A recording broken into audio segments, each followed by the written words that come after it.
My brother's wedding planner called. Your family canceled your invitation but asked to keep the $65,000 deposit you paid. I said, cancel the entire wedding. She gasped. But sir, you're not the bride. No, but I own the venue, the catering company, and the hotel chain they booked for guests. I am Natalie Warren, 34 years old, owner of Sapphire Luxury Hotels and Elite Catering. My brother James and I have always been close, surviving our parents' divorce and building our lives together. When he got engaged, I happily put down $65,000 as a deposit for his dream wedding at my finest venue. Then last week, his wedding planner called with news that shattered my heart.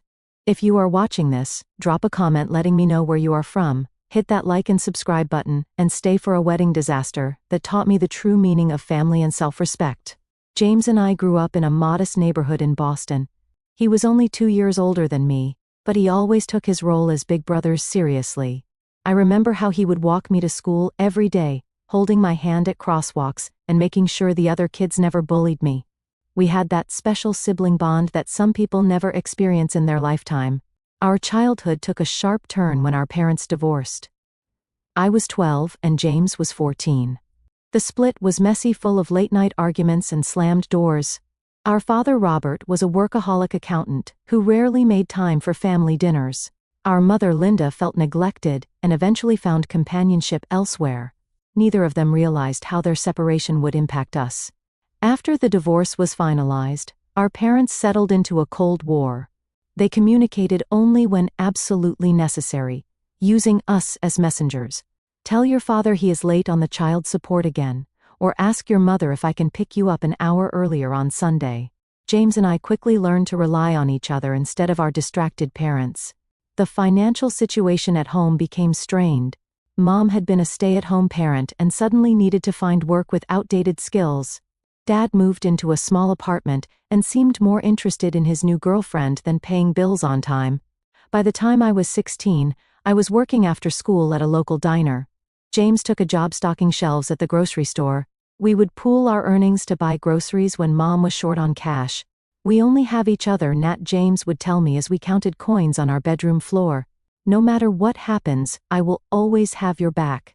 That promise carried us through high school and beyond. When I decided to pursue hospitality management in college, James was my biggest cheerleader. He had opted to skip college and went straight into construction, working his way up from apprentice to foreman by the time he was 23. He would send me a portion of his paycheck each month to help with my textbooks and living expenses. My career path was challenging but rewarding. I started as a front desk agent at a boutique hotel while finishing my degree. The manager noticed my dedication and promoted me to supervisor within a year. By 27, I had worked my way up to director of operations at one of the most prestigious hotels in the city. That was when I took my biggest risk. With my savings and a small business loan, I purchased a struggling historic hotel that was on the verge of foreclosure. The Sapphire Grand had gorgeous architecture but terrible management. I worked 18-hour days for 2 years straight, renovating the property and rebuilding its reputation. James was there every step of the way. He used his construction connections to help me find reliable contractors at fair prices. On weekends, he would come by with his crew to handle small projects free of charge. Consider it an investment in our future, he would say, with a wink. The Sapphire Grand became profitable in its 3rd year under my ownership. I used that success to secure funding for a second location, then a third. By the time I turned 30, I had 5 luxury hotels in my portfolio, and had launched Elite Catering, a high-end food service company that specialized in weddings and corporate events. Throughout my entrepreneurial journey, James remained my rock. He celebrated each milestone and consoled me through every setback. When a pipe burst at the Sapphire Boston location, causing thousands in water damage, James drove 3 hours in the middle of the night to help supervise the emergency repairs. Our parents took notice of our success, but in different ways. Dad suddenly wanted to reconnect, inviting us to dinner at expensive restaurants and introducing us to his business associates. Mom became oddly competitive, comparing her modest achievements to our lucky breaks. Neither of them acknowledged that their children had succeeded despite their absence, not because of their support. Then Melissa Blake entered the picture. James met her at a charity golf tournament where my catering company was providing the lunch service. She was beautiful, polished, and came from old money. Her father owned a chain of car dealerships across the Northeast, and her mother was on the board of several prestigious cultural foundations. From the beginning, something felt off about Melissa. She spoke to the catering staff with a dismissive tone that made me uncomfortable. When James introduced us, her smile did not reach her eyes. "Oh, you are the little sister who works in hotels. How quaint," she said, looking around as if searching for someone more important to talk to. James was completely smitten. Within weeks, he was spending all his free time with Melissa. She introduced him to her country club friends, and took him to exclusive restaurants where the waitstaff treated him like an outsider. Gradually, I noticed changes in my brother. He started using phrases like "the right people" and "our kind of establishment." He traded his reliable pickup truck for a luxury SUV he could barely afford. Our weekly sibling dinners became monthly, then rare, occurrences. When we did get together, Melissa usually accompanied him, checking her watch and sighing loudly when our conversations drifted to childhood memories or inside jokes she could not participate in. Melissa and her mother Eleanor made no secret of their disdain for me. At a dinner celebrating James's birthday, Eleanor asked pointed questions about my little hotel business, and seemed disappointed when I explained the scale of my operations. "Well, I suppose anyone can succeed in America these days," she said with a tight smile. "Though there is a difference between new money and established families." Melissa nodded in agreement. "It must be exhausting working in service. All those complaints and dirty rooms." She shuddered delicately. "I could never." I tried to explain that as the owner I rarely cleaned rooms myself anymore, but James interrupted. "Natalie has always been a hard worker," he said, as if apologizing for my character trait. "She will probably sell the business once she settles down and starts a family." The comment stung. James knew how passionate I was about my career. I had never expressed any desire to settle down or sell my companies. In that moment, I realized how far he had drifted from the brother who once knew me better than anyone. Despite the growing distance, I still loved James fiercely. I told myself that his behavior was a phase, that he was just trying to fit into Melissa's world. Surely the brother who had held my hand at crosswalks was still in there somewhere. On a crisp autumn evening, James called me with excitement in his voice. She said, "Yes, Nat." Melissa agreed to marry me. His happiness was contagious, and I found myself genuinely thrilled for him, despite my reservations about his fiancée. "That is wonderful news, James. Tell me everything. How did you propose?" I curled up on my sofa, ready to hear the romantic details. James launched into the story of his elaborate proposal at the Blake family's summer home in the Hamptons. He had arranged for a private chef's string quartet and thousands of rose petals scattered across the beach.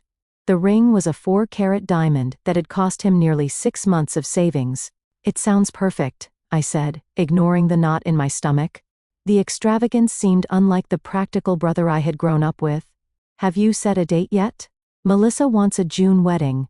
Her mother says the best venues book up a year in advance, so we need to start planning immediately." He paused. "There is just one problem.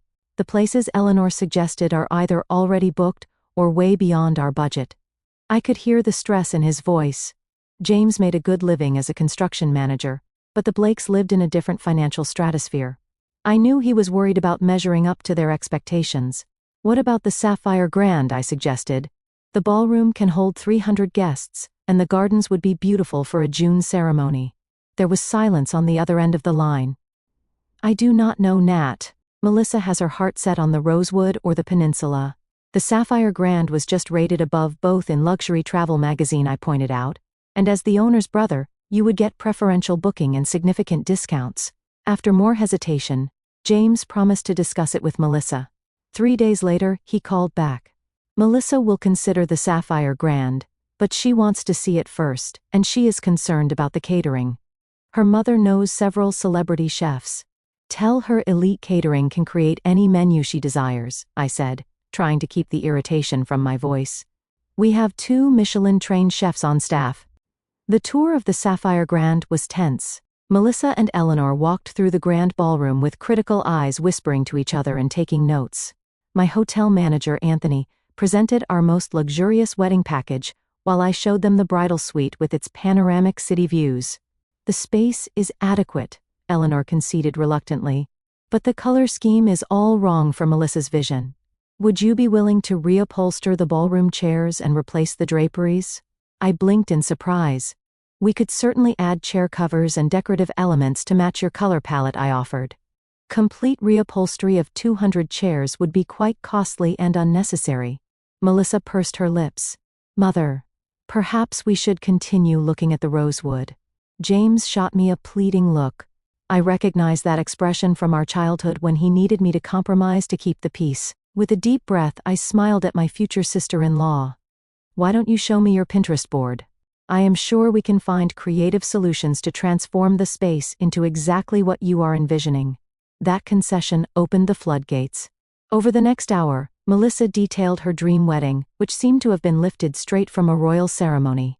She wanted imported flowers, custom lighting installations, a champagne fountain, and a 10-tier cake.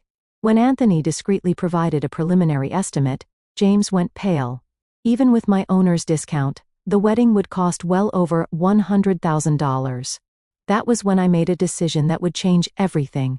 As my gift to you both, I said I would like to cover the venue and catering deposit. $65,000 toward your special day. James's eyes widened. Nat, that is too generous, we cannot accept that. But Melissa and Eleanor exchanged glances. That would be lovely, Melissa said quickly. We accept your generous offer. Even for a successful business owner like myself, $65,000 was a significant amount. It represented the profit from several months of operations. But I told myself it was worth it to support my brother, and perhaps build a bridge with my new extended family. The planning process began immediately. Melissa hired Victoria Hayes, one of the city's most exclusive wedding planners, to coordinate the details. I expected to be included in the major decisions given my financial contribution and ownership of the venue, but I quickly discovered I was mistaken. Melissa scheduled tastings with my catering team without inviting me. Victoria sent emails about architectural changes to the ballroom, without copying me on the correspondence. When I asked James about being excluded, he seemed uncomfortable. Melissa just wants to make sure everything is perfect, he explained. She feels there might be a conflict of interest if you are too involved, since it is your business. I swallowed my hurt feelings and tried to respect their process. However, the situation became increasingly difficult as Melissa and Eleanor made demanding and often unreasonable requests. They insisted that my staff remove a historic chandelier from the ballroom because it did not match Melissa's color scheme. They demanded that the kitchen create 15 different sample menus before making a selection. They scheduled appointments with my already overworked venue coordinator at odd hours, often canceling at the last minute. Through it all, I maintained my professionalism. I wanted this wedding to be perfect for James, even if it meant tolerating Melissa's bridezilla behavior. My staff loyal to me did their best to accommodate the endless demands, though I could see the strain in their faces. You are a saint, Anthony told me, after a particularly difficult meeting with Eleanor. If she were not your future family, I would have shown her the door weeks ago. The $65,000 deposit was officially processed 6 months before the wedding date. I signed the paperwork myself, specifying that it covered the venue rental, basic catering package, and hotel rooms for the wedding party. Additional costs for upgrades, special requests, and guest accommodations would be billed separately. As the wedding date approached, I expected to receive my formal invitation. When the 3-month mark passed with no envelope in my mailbox, I casually mentioned it to James during one of our increasingly rare phone conversations. Oh, the invitations went out last week, he said vaguely. Melissa handled the guest list. I am sure yours is on the way. Another month passed. No invitation arrived. I told myself there must have been a mix-up with the mail, or that perhaps they assumed I did not need a formal invitation, since I was so closely involved with the venue. Still, a sense of unease began to grow in the pit of my stomach. The first truly alarming sign came when my cousin Dana called to thank me for her invitation to James's wedding. The invitation is gorgeous, she gushed. That gold foil embossing must have cost a fortune, and the handwritten note from Melissa was such a nice touch. My heart sank. I had received neither an invitation nor a handwritten note. When I checked with other family members, I discovered they had all received their invitations weeks ago. That evening, I called James directly. Is there something I should know about the wedding, I asked, trying to keep my voice steady.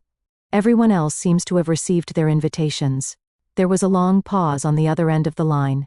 Melissa has been handling the guest list, he said finally. I will check with her and get back to you. 3 days later, I still had not heard from him. I decided to take a more direct approach and texted him. Need to finalize my attendance details for your wedding? Should I bring a +1? What color dress would coordinate with the wedding party? His response was vague and evasive. Still working out some details.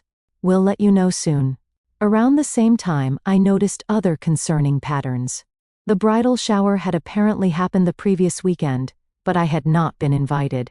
Photos appeared on social media showing James, Melissa, and both families at what looked like an engagement photo shoot in the botanical gardens. Again, I had not been included, or even informed. During a routine check-in with my hotel staff about the wedding arrangements, I learned that Melissa had requested a meeting to review the seating chart for the reception. Curious, I asked to see a copy. My name was nowhere to be found. There must be a mistake, I told my events coordinator. I am the groom's sister. She looked uncomfortable. Miss Blake was very specific about the seating arrangements. She personally reviewed each name multiple times. The situation came to a head when our parents organized a family dinner 1 month before the wedding. It was the first time in years that both my mother and father would be in the same room, a testament to the significance of James's marriage. The dinner was held at an upscale restaurant downtown with James, Melissa, both sets of parents, and me in attendance. From the moment we sat down, the tension was palpable. Melissa kept whispering to her mother and shooting glances in my direction. When the conversation turned to wedding details, they spoke in vague terms, changing the subject whenever I asked specific questions. During the main course, Eleanor made a comment that sent a chill down my spine. It is so important to have the right atmosphere at a wedding, she said, swirling her wine glass. The proper guests, the right connections. A wedding is not just a celebration. It is a statement about your place in society. Melissa nodded in agreement. Some people simply do not understand the social implications of a high-profile event, she added, looking directly at me. Running hotels is one thing, but appreciating true elegance is quite another. My father, never particularly perceptive about social dynamics, laughed uncomfortably. Natalie understands elegance just fine. Her hotels are top-rated in the luxury category. Eleanor's smile did not reach her eyes. Yes, but there is a difference between serving the elite and being one of them. Is there not? The implication was clear. In their eyes, I was the help, not a social equal. I looked at James, expecting him to defend me, but he was studying his plate, intently avoiding eye contact. My mother, perhaps sensing my distress, attempted to change the subject. Natalie has been so generous with her contribution to the wedding. The venue looks absolutely stunning. Melissa's response was swift and cutting. Yes, the financial arrangement has been helpful, though we have had to make substantial upgrades to bring the space up to standard. I felt as if I had been slapped. My flagship hotel, the jewel of my business empire, was being described as substandard by a woman who had never worked a day in her life. The Sapphire Grand is a 5-star establishment, I said evenly. We host diplomats, celebrities, and yes, society weddings on a regular basis. Of course you do, dear Eleanor, patted my hand condescendingly. And we appreciate your establishment's effort to accommodate our vision. After dinner, I tried to speak with James privately, but Melissa intercepted us. James, darling, we need to discuss the rehearsal dinner with Daddy, she said, pulling him away. The look she gave me was triumphant, almost smug. Later that week, I received a disturbing message from a friend who worked at the country club where Melissa was a member. She had overheard Melissa laughing with her bridesmaids about the hotel girl, who thought she was invited to the wedding. She actually thinks she will be sitting at the family table, Melissa had reportedly said. As if we would want someone like her front and center in the photos. But we need to keep her happy until the big day, since she controls the venue. Another bridesmaid had asked, what about the money she contributed? $65,000 is a lot to take without including her. Melissa's response chilled me. That money is already spent. What is she going to do? Ask for it back? Besides, James says she is loaded, she will get over it. I confronted James that evening, calling him and demanding answers. Am I invited to your wedding or not? I asked bluntly. Because from what I am hearing, Melissa has other ideas. James sighed heavily. Nat, it is complicated. Melissa and her mother have very specific ideas about the guest list. They are concerned about maintaining a certain atmosphere. An atmosphere that does not include your only sister. The sister who gave you $65,000 toward this wedding. My voice cracked with emotion. You do not understand the pressure I am under, James said defensively. Melissa's family moves in important circles. This wedding could open doors for both of us. Since when do you care about important circles? I demanded. What happened to the brother who used to say we only needed each other? People grow up, Natalie. They change. Maybe you should try it sometime, instead of holding on to the past. His words were like daggers to my heart. Is that Melissa talking or you? I asked quietly. This conversation is not productive, he said, his voice cold. I need to go. Melissa and I have an appointment with the florist. As I hung up the phone, I felt a deep sense of loss. The brother I had known and loved my entire life was slipping away, replaced by someone I barely recognized. Still, I clung to the hope that this was temporary madness, that the real James would return once the wedding stress had passed. I decided to make one last attempt to salvage our relationship. I sent James a heartfelt email reminding him of all we had been through together and expressing my hurt at being excluded from his important day. I assured him that I would continue to ensure the wedding venue and catering were perfect, regardless of my personal feelings, because that was what family did for each other. His response was brief and formal. Thank you for your understanding. I will speak with Melissa about the guest list situation. Days passed with no further communication. The wedding was now just 1 week away, and I had begun to accept that I might not be attending my own brother's ceremony, despite providing the venue and a substantial financial contribution. Then came the phone call that would change everything. It was a Tuesday afternoon when my phone rang, displaying an unfamiliar number. I was in the middle of a budget meeting with my executive team, but decided to answer in case it was related to the wedding. Hello? Is this Natalie Warren? A professional female voice inquired. Yes, speaking, I replied, stepping out of the conference room. This is Victoria Hayes, the wedding planner for the Warren Blake ceremony, scheduled at the Sapphire Grand next Saturday. Her tone was crisp and businesslike. I am calling regarding your deposit payment of $65,000.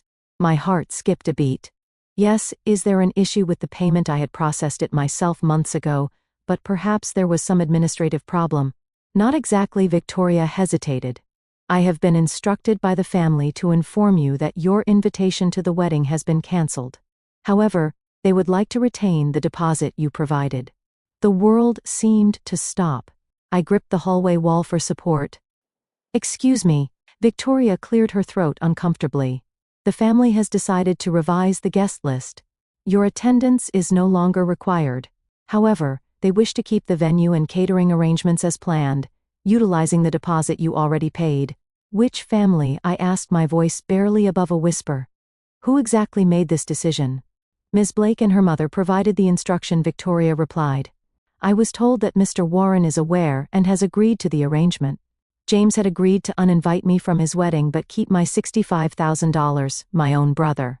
The same brother who once gave me half his sandwich every day at school because he knew I was too shy to ask for more food. The brother who held my hand at our grandmother's funeral and promised we would always have each other. May I ask why I managed fighting to keep my voice steady? Victoria paused again, clearly uncomfortable with the conversation. I was informed that your presence might distract from the event's intended atmosphere. Ms. Blake felt that the family dynamics might create tension on her special day. Family dynamics, I repeated incredulously. I am his sister, his only sibling. Ms. Blake also mentioned something about your professional connection to the venue, potentially confusing guests about your role. Victoria sounded like she was reading from a script. She specifically mentioned concerns about you being perceived as staff rather than family, given your ownership of the establishment. The cruelty of the statement knocked the wind out of me. After years of hard work building my business from nothing, my success was being used against me. I was too associated with service industry work to be worthy of attending my brother's wedding. Did James say this? I asked, needing to know if these were his words or Melissa's. I have not spoken directly with Mr. Warren about this matter, Victoria admitted. The instruction came from Ms. Blake, but she assured me that Mr. Warren was in agreement. I closed my eyes trying to process the betrayal. And the $65,000 I contributed, they expect to keep that money while excluding me from the event. Yes, Victoria confirmed, sounding increasingly uncomfortable. The deposit is considered non-refundable at this point as stated in the contract. Ms. Blake mentioned that you had presented it as a gift not contingent on your attendance. A wave of anger washed over me, clearing away the shock and hurt. This was beyond inconsiderate. It was calculating and cruel. They had used me for my venue, my catering services, and my money, all while planning to exclude me from the actual celebration. Ms. Warren, are you still there? Victoria asked, after a long silence. Yes, I said, my voice suddenly calm and clear. I want to confirm that I understand correctly. The bride and her mother have decided I am not welcome at my brother's wedding, despite my significant financial contribution, and the fact that the event is being held at my property, and my brother has apparently agreed to this arrangement. That is my understanding, yes, Victoria replied cautiously. I took a deep breath. Victoria, I appreciate your calling me directly. I am guessing you did not know that I am the owner of the Sapphire Grand and Elite Catering. There was a sharp intake of breath on the other end of the line. No, I was not aware of that connection. Ms. Blake introduced you only as Mr. Warren's sister, who had contributed to the wedding fund. I see, I said, a plan already forming in my mind. In that case, I have a message I would like you to deliver to Miss Blake and my brother. Of course, Victoria replied, her professional demeanor slipping as she realized the precarious position she was in. Please tell them that I said to cancel the entire wedding. Victoria gasped. But Ms. Warren, you cannot. You are not the bride or groom. You do not have the authority to cancel the event. No, I agreed. But I own the venue, the catering company, and the hotel chain they booked for out-of-town guests. And according to Section 12 of the contract they signed, I reserve the right to cancel any event that violates our company's core values, which include respect and integrity. The silence on the other end of the line was deafening. But the deposits, the guests, everything is arranged, Victoria stammered. Yes, it is unfortunate timing, I said coolly. Please inform Miss Blake and my brother that unless I receive a formal apology and invitation to the wedding by 5 p.m. today, the Sapphire Grand will no longer be available for their event. All deposits will be forfeited as per the cancellation policy they agreed to. This is highly irregular, Victoria protested. I have never encountered such a situation in my career. Neither have I admitted. But then, I have never been uninvited from my brother's wedding while being expected to fund it either. Please deliver my message promptly. I ended the call and leaned against the wall, my heart pounding. Part of me could not believe what I had just done. Another part knew it was long overdue. For too long I had allowed Melissa and her family to treat me with disrespect, while I smiled and accommodated their demands. For too long I had watched my brother transform into someone I barely recognized. The time for passivity was over. If James wanted to choose Melissa's elitist values over our lifelong bond, that was his right, but he would not do it in my venue with my money while excluding me from the celebration. Within minutes, my phone began to ring. It was James.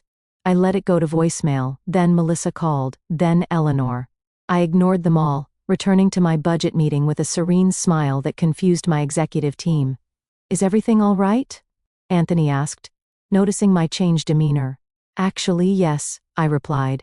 I think everything is finally becoming very clear. By 4:30 that afternoon, my office, phone, cell phone, and email were flooded with messages. Victoria had apparently delivered my ultimatum, unleashing a storm of panic. The wedding was only 10 days away. Over 200 guests had confirmed their attendance. Deposits had been paid to florists, photographers, and entertainers. At precisely 4:55, there was a commotion in the hotel lobby. James had arrived with Melissa and both sets of parents in tow. It was time to face the consequences of my stand. I instructed my assistant to escort the wedding party to my private conference room rather than my office. This was no longer a family matter, but a business dispute, and I wanted the setting to reflect that distinction. When I entered the room 5 minutes later, the tension was palpable. Melissa was red-faced and teary, clutching her mother's hand. Eleanor looked apoplectic, her lips pressed into a thin line. My parents appeared confused and distressed. And James, my beloved brother, looked like a stranger, his face a mask of anger and embarrassment. "What the hell do you think you are doing?" he demanded, as soon as I closed the door behind me. I remained standing, hands clasped in front of me, and forcing the terms of our contract, I replied calmly, and standing up for myself finally. Melissa's father, Howard Blake, stepped forward. He was a large man accustomed to intimidating others with his physical presence. "This is outrageous. We have a binding agreement. You cannot simply cancel a wedding with 10 days' notice." I met his gaze steadily. "Actually, I can. Section 12 of the venue contract clearly states that the Sapphire Grand reserves the right to cancel any event that violates our ethical standards or poses a reputational risk to our establishment." "Ethical standards?" Eleanor scoffed. "What nonsense is this?" "Attempting to exclude the venue owner from an event while retaining her financial contribution constitutes fraud," I stated. "That violates both ethical standards and potentially the law." "We did not exclude you, Melissa," protested, tears streaming down her face. "We simply revised the guest list. By removing only me," I pointed out. After accepting my $65,000 contribution, my mother stepped forward, clearly confused. "Natalie, what is going on? Why would you not be invited to your own brother's wedding?" I looked at James, giving him the opportunity to explain. He avoided my gaze, staring at the carpet. "Perhaps James or Melissa would like to explain their reasoning," I suggested, after the silence stretched uncomfortably. "This is a misunderstanding," James finally said, his voice lacking conviction. "Victoria must have confused the instructions." Victoria Hayes, who had been quietly observing from the corner of the room, straightened her spine. "I followed Miss Blake's instructions exactly as they were given to me. I was told to inform Miss Warren that her invitation had been rescinded, but that the deposit would be retained." Eleanor waved her hand dismissively. "This is ridiculous. So there was a miscommunication about the guest list. It happens with large events. That is no reason to threaten the entire wedding." "This was not a miscommunication," I said firmly. "This was a deliberate decision to exclude me while keeping my money." "You offered that money as a gift," Melissa snapped, dropping all pretense of civility. "Gifts do not come with conditions." "Actually, they often do," I countered. "Especially when the gift is a business transaction with a signed contract." Howard Blake pulled out his cell phone. "This is absurd. I am calling our attorney right now. We will sue you for breach of contract." "You are welcome to do that," I replied. "But the contract is quite clear about my right to cancel under these circumstances. Additionally, I have documentary evidence of the bride's intent to defraud me by accepting my financial contribution while planning to exclude me from the event." "That is a serious accusation," Howard growled. "Yes, it is," I agreed. "Almost as serious as telling your daughter it is acceptable to take $65,000 from someone and then ban them from the event they funded." My father, who had been uncharacteristically quiet, finally spoke. "James, is this true? Did you agree to exclude your sister from your wedding?" James looked trapped, his eyes darting between Melissa and me. "It is complicated," he muttered. "It is actually quite simple," I said, feeling a strange calm despite the chaos. "Either I am welcome at my brother's wedding as a full and respected family member, or there will be no wedding at the Sapphire Grand." Melissa burst into fresh tears. "You cannot do this. Everything is arranged. Our guests are arriving from Europe next week. The custom gown, the flowers, the band that required a 6-month deposit. I understand. It is inconvenient," I acknowledged.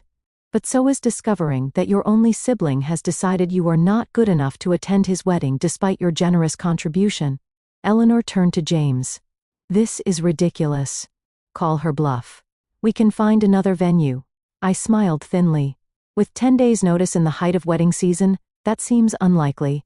But you are welcome to try. Of course, you would forfeit the deposit here, and most other venues will require full payment upfront for such a last-minute booking." The color drained from Melissa's face as she realized the impossibility of the situation. "Daddy, do something." Howard Blake looked thoughtful. "Perhaps we can come to some arrangement." "What exactly do you want, Miss Warren?" "Respect," I said simply. "A sincere apology and acknowledgement that what you planned to do was wrong, and a guarantee that I will be treated as the family that I am at this event." "This is extortion," Eleanor hissed. "No," I corrected her. "This is a boundary. I have spent months accommodating every demand, absorbing every slight, and financing a significant portion of this wedding. In return, I have been treated with contempt and ultimately excluded entirely. That ends today." My mother moved to stand beside me, surprising everyone. including myself. I agree with Natalie. What you were planning is shameful, James. I raised you better than this. James finally looked up, his expression a mix of shame and defiance. You do not understand the pressure I have been under. I understand perfectly, I replied. You have been so desperate to impress Melissa and her family that you were willing to betray the sister who has always been there for you. The sister who helped put you through trade school, who celebrated every success and supported you through every failure. Something in my words seemed to penetrate the fog he had been living in. For the first time in months, I saw a glimmer of the real James in his eyes. I never wanted to hurt you, Nat, he said quietly. Yet you were willing to ban me from your wedding while keeping my money. I pointed out. How did you think that would make me feel? I thought. He hesitated. I thought you would understand that sometimes sacrifices have to be made for the bigger picture. And I was the sacrifice, I asked, my voice breaking slightly, despite my resolve to remain composed. James had no answer for that. Howard Blake cleared his throat. Let us be practical about this. Miss Warren, if we agree to include you in the wedding as requested, will you allow the event to proceed as planned? That depends, I said, turning to face James directly. Is that what you want, James? Am I just an obligation to be tolerated, or do you actually want your only sister at your wedding? The room fell silent as everyone waited for James's response. This was the moment of truth, not just for the wedding, but for our relationship going forward. James looked at Melissa, then at me, then down at his hands. I want you there, Nat, he said finally. I always did. I just got caught up in everything. The planning, the expectations, the pressure to make everything perfect. Perfect for whom, I asked softly. He had no answer for that either. Melissa stomped her foot in frustration. This is my wedding, I should decide who attends. It is our wedding, James corrected her, seeming to find his voice at last. And Natalie is my sister. She should be there. She deserves to be there. The look Melissa gave him was venomous. After this stunt, you still want her there. She just threatened to ruin our entire wedding. After you tried to exclude her while keeping her money, James countered, standing a little straighter. Think about that, Melissa. How would you feel if someone did that to you? For perhaps the first time since I had met her, Melissa seemed genuinely speechless. Here is what is going to happen, I said, addressing the entire room. I will allow the wedding to proceed as planned with the following conditions.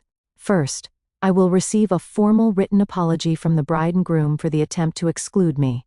Second, I will be treated with the respect due to a family member and business owner throughout all wedding events.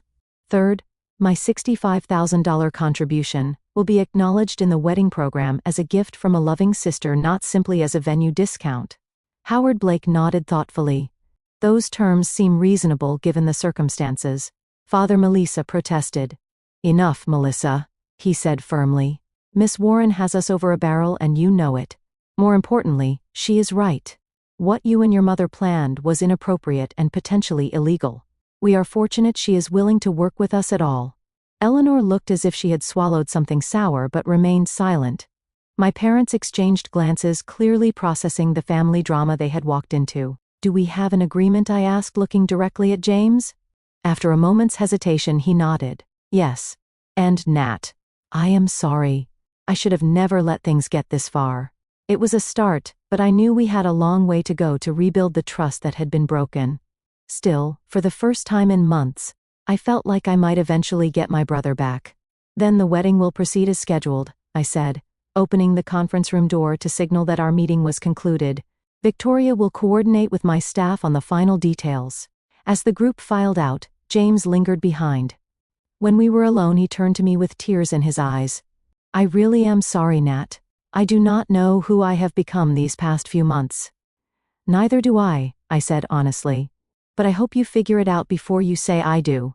Marriage is hard enough when you are being true to yourself. He nodded slowly, seeming to really hear me for the first time in months. Thank you for not giving up on me, even when I deserved it. That is what family does, I replied. The real kind, not the kind that only values status and appearances. As he left to join his waiting fiancée, I wondered whether the wedding would actually take place. And if it did, what kind of marriage would follow? Only time would tell. The days leading up to the wedding were tense but productive. True to my word, I ensured that every detail of the venue and catering was perfect. My staff, who had heard rumors of the confrontation, worked with renewed enthusiasm, proud that I had stood up for myself. Victoria Hayes proved to be surprisingly diplomatic once the initial shock had worn off. She had clearly gained a new respect for me after learning about my ownership of the Sapphire properties and witnessing my handling of the situation. "I must apologize for my part in this mess," she told me, as we reviewed the final seating chart. "Had I known who you were from the beginning, I would have never agreed to make that call. You were doing your job based on the information you had," I assured her. "Though in the future, you might want to question clients who ask you to exclude immediate family members while keeping their money." Victoria winced. Lesson learned, believe me. As promised, I received a formal written apology from James and Melissa. James's portion seemed heartfelt and genuinely remorseful. Melissa's contribution was stiff and clearly coached by her father's legal team, but it met the technical requirements of our agreement. The rehearsal dinner held 2 nights before the wedding was my first real test. As I entered the restaurant's private dining room, conversations hushed and all eyes turned to me. I held my head high, wearing a designer dress that struck the perfect balance between elegant and confident. James immediately came to greet me, kissing my cheek and leading me to a seat of honor near the head table.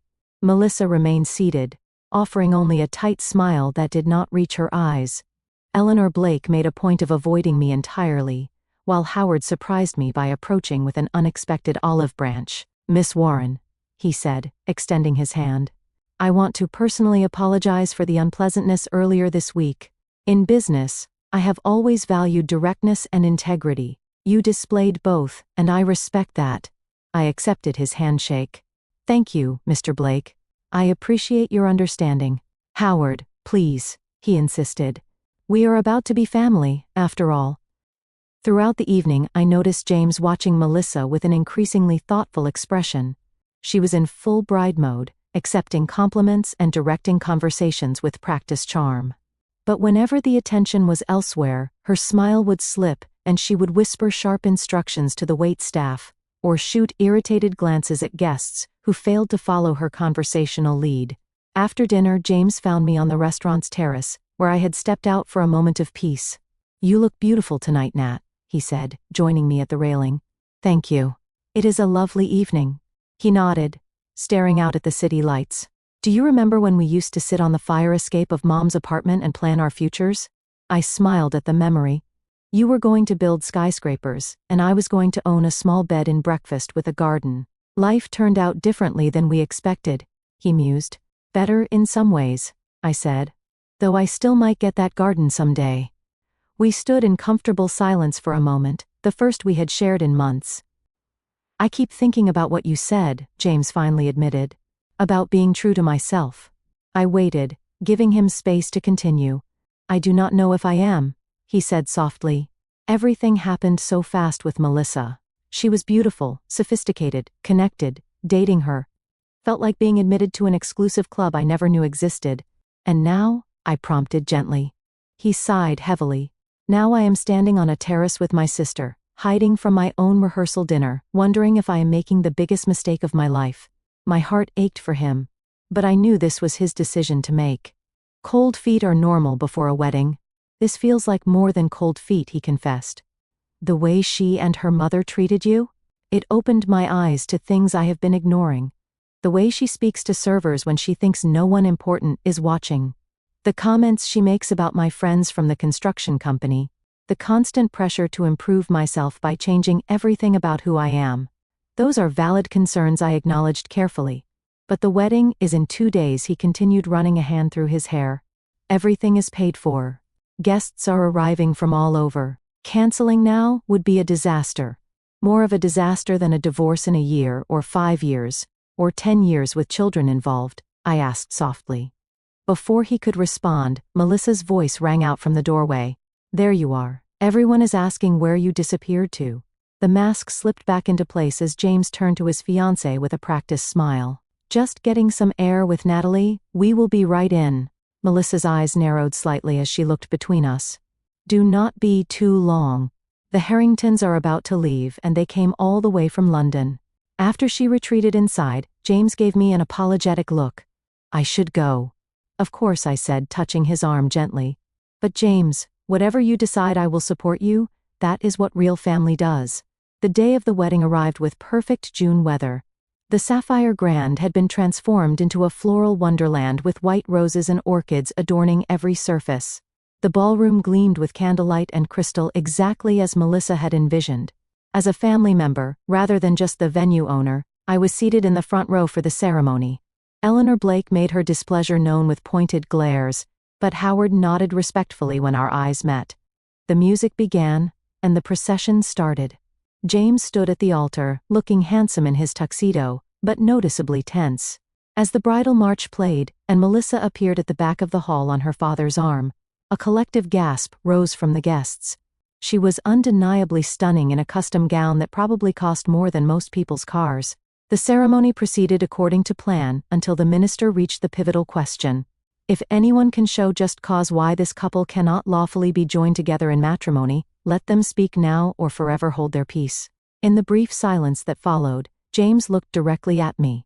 Our eyes locked, and I saw something shift in his expression. A clarity, a decision, a return to himself. I have something to say, he announced, his voice steady. The crowd murmured in shock. Melissa froze beside him, her bouquet trembling in her grip. James, the minister, prompted uncertainly. I cannot do this, James said loud enough for everyone to hear. Not like this. Not when I am not being true to myself or to the values my sister and I were raised with. Gasps and whispers rippled through the audience. Melissa's face contorted with rage and embarrassment. What are you doing? She hissed. James turned to face her directly. I am sorry, Melissa. You are beautiful and accomplished, and you will make someone very happy someday. But that someone is not me. I have been trying to become someone I am not to fit into your world, and in the process I nearly lost the person who has always been there for me. He looked at me again, and I saw my brother, my real brother, in his eyes once more. This wedding is cancelled, he announced to the stunned crowd. I apologize for the inconvenience, and thank you all for coming. What followed was chaos. Melissa collapsed into her mother's arms, wailing dramatically. Eleanor shouted about lawsuits and ruined reputations. Howard Blake surprisingly remained calm, directing his attention to managing his wife and daughter's reactions rather than threatening James. My brother walked straight to me, took my hand, and led me out of the ballroom away from the uproar. In the quiet of my office, he finally broke down. I cannot believe I just did that, he said, half laughing, half crying. Did you see their faces? I did, I confirmed, handing him a glass of water. That was quite an exit. I am going to pay for it financially and socially, he acknowledged. But the moment the minister asked that question, I knew I could not go through with it. All I could think about was how Melissa and her mother treated you, how they were willing to exclude you while taking your money. And I realized that if I married her, I would be endorsing that behavior. I would be becoming one of them. What will you do now? I asked. He shrugged, looking suddenly lighter despite the circumstances. Go back to my apartment, return to work, start over. It will be embarrassing for a while. But at least I will be living authentically. I squeezed his hand. I am proud of you, James. That took real courage. I learned it from my little sister, he said with a warm smile. The hotel girl who built an empire while staying true to herself. In the following days, James faced the fallout from his decision.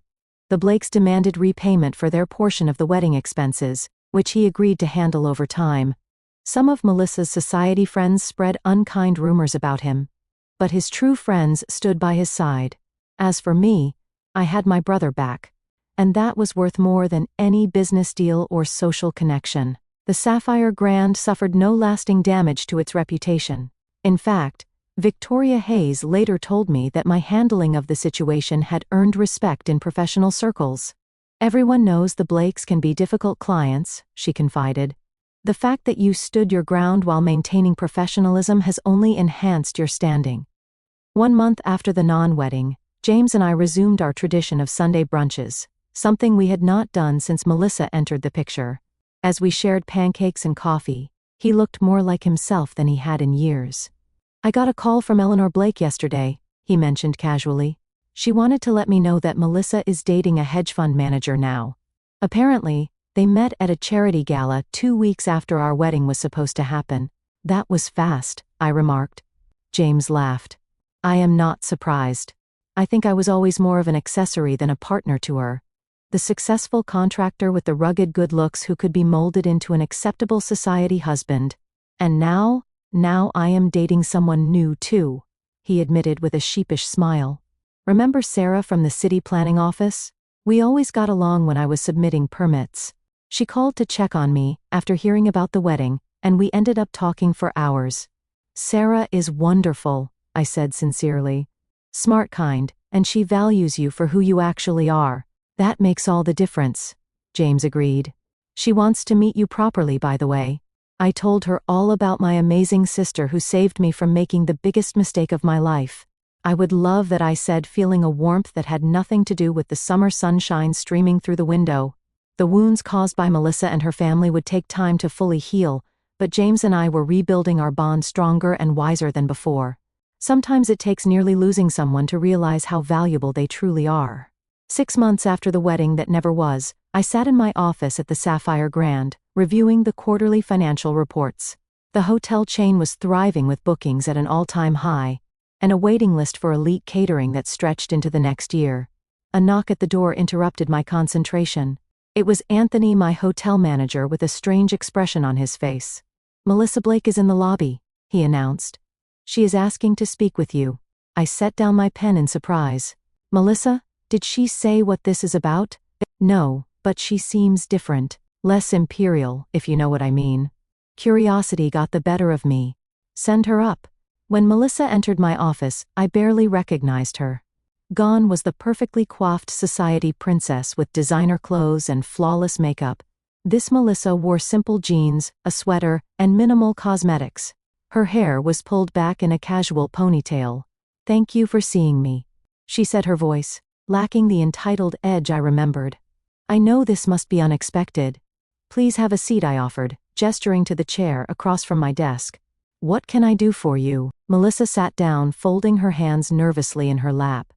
I came to apologize. Properly this time, not with some lawyer-drafted statement. I raised an eyebrow but remained silent, waiting for her to continue. What I did to you was inexcusable, she admitted. Trying to exclude you from James's wedding while keeping your money was not just rude, it was cruel and potentially criminal. I was so caught up in creating the perfect society wedding that I lost sight of basic human decency. What brought on this revelation? I asked, genuinely curious. She sighed. After James left me at the altar, I was angry and humiliated. I blamed everyone but myself. I quickly started dating Curtis, a hedge fund manager. My mother introduced me to thinking I could just replace James and move on. I heard about that, I acknowledged. Curtis proposed after just 6 weeks, Melissa continued. My mother was thrilled. His family has even more money than we do. But then I overheard him talking to his friends about me. Her voice cracked slightly. He said I was high maintenance but good arm candy for client meetings. He said he could train me to be the perfect corporate wife. That sounds painful, I said, feeling an unexpected twinge of sympathy. It was a wake-up call, she admitted. For the first time, I saw myself through someone else's eyes, and I did not like what I saw. I broke off the engagement and started therapy. My mother was furious, but my father supported my decision surprisingly. Howard seemed to have more self-awareness than Eleanor, I observed. Melissa nodded. Dad pulled me aside after the therapy announcement and told me something I will never forget. He said, Melissa, I indulged your mother's social climbing because I thought it made her happy, but it turned her into someone I barely recognize, and now it is doing the same to you. Powerful words, I murmured. It has been a difficult few months of self-examination, she continued. I have had to confront some ugly truths about myself and how I treated people, especially you and James. The therapist helped me see that my behavior stemmed from deep insecurity. Despite all the privilege I grew up with, I never felt good enough on my own merits. I studied her closely, looking for signs of manipulation or insincerity. To my surprise, I found none. I do not expect forgiveness, Melissa said, meeting my gaze directly. I just wanted you to know that I recognize the harm I caused, and I am working to become a better person. I appreciate that, I said carefully. Genuine apologies are rare. There is one more thing, she added, reaching into her purse. "This is for you." She handed me an envelope. Inside was a cashier's check for $65,000. "Your deposit," she explained. "It should have been returned to you immediately after the wedding was cancelled. It was wrong of me to try to keep it." I stared at the check in surprise. "Thank you. This is unexpected." "It is the right thing to do," she said, simply standing to leave. That is all I wanted to say. "Thank you for seeing me." As she turned to go, I found myself asking, "Have you spoken to James?" She paused at the door. I thought about reaching out, but I decided that would be selfish. "He seems happy with Sarah from what I have heard. He deserves that happiness without me complicating things."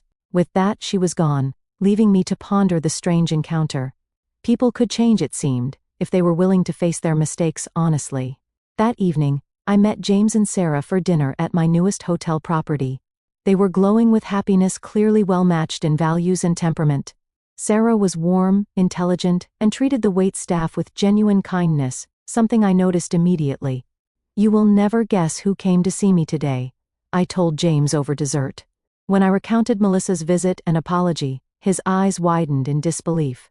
Melissa Blake admitted she was wrong and returned the money voluntarily. "Are you sure it was really her and not an imposter?" I laughed. "It was her though, a very different version from the woman you almost married." James shook his head in wonder. "People can surprise you, I guess, though I am grateful every day that I did not go through with the wedding." Sarah squeezed his hand affectionately. "So am I, selfishly. The whole experience taught me something important," I reflected. For years I defined success by my business achievements. I worked endless hours building the Sapphire brand, sometimes at the expense of personal relationships. I took pride in being self-sufficient, never needing to ask for help. "You have always been the strong one," James agreed. "But strength is not about handling everything alone," I continued. "Real strength is knowing when to stand up for yourself, when to set boundaries, and when to walk away from situations that diminish your worth. If I had not found the courage to confront you and Melissa about the wedding exclusion, I might still be letting people take advantage of my generosity while treating me as less than." "I am sorry I put you in that position," James said quietly.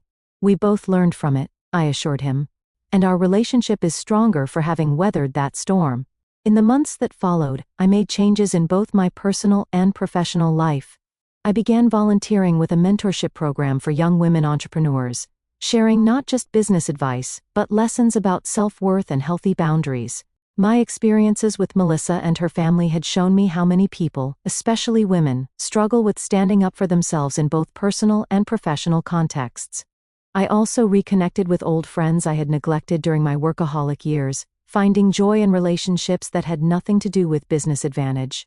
James and I instituted a strict no-work talk policy for our Sunday brunches, focusing instead on our lives, dreams, and the simple pleasure of sibling companionship. Perhaps most surprisingly, I developed a cordial relationship with Howard Blake. After Melissa's apology, he reached out to discuss a potential business collaboration. Over lunch, he confided that my handling of the wedding situation had earned his respect. "I built my car dealership empire by recognizing talent and integrity," he told me. "You demonstrated both. Eleanor and Melissa may have wealth and social connections, but you have something more valuable: character."